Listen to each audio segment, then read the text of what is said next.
หืมโอ้สมพ่อครูบาอยู่แขวงขมวนจึงเว้าจาม่วนเฮ้ย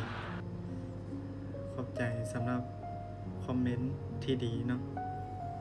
การเว้าจาเนี่ยก็เป็นสิ่งสำคัญเด้โยมเป็นสิ่งสำคัญ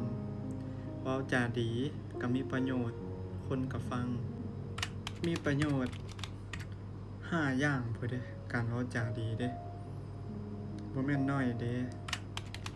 1ได้แม่นเฮ็ดให้คนอยากเข้าหาเนาะ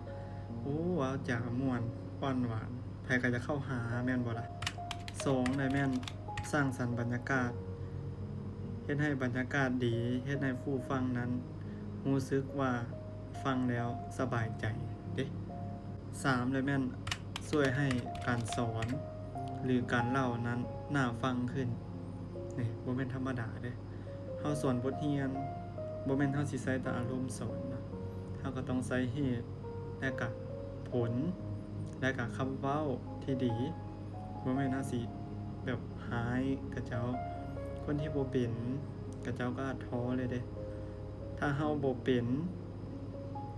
เฮายิ่งเจอคำเว้าที่บ่ดีเฮายิ่งท้อสำหรับครูบาเด้บ่เป็นจึงมาเรียนเนาะมาเรียนเด้บ่แม่นมาให้ถึกหายมันเป็นจังซั่นฉะนั้นก็เว้าดี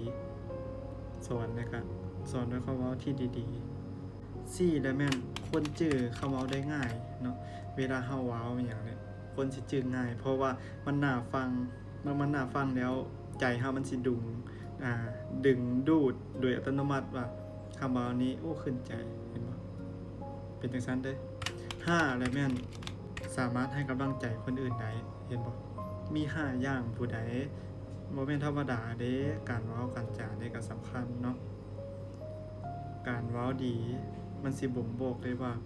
คนนั้นเป็นคนมีทัศนคติดีอารมณ์ดีบ่แม่นแบบถ้าเฮาเว้าร้ายแต่ก็บ่ได้หมายความว่าสิบ่ร้ายได้ก็บ่แม่นถ้าแบบว่ามันเหลือว่ากลัวแฮงเนาะก็จงได้บอกสอนด้วยคำเว้าที่แฮงขึ้น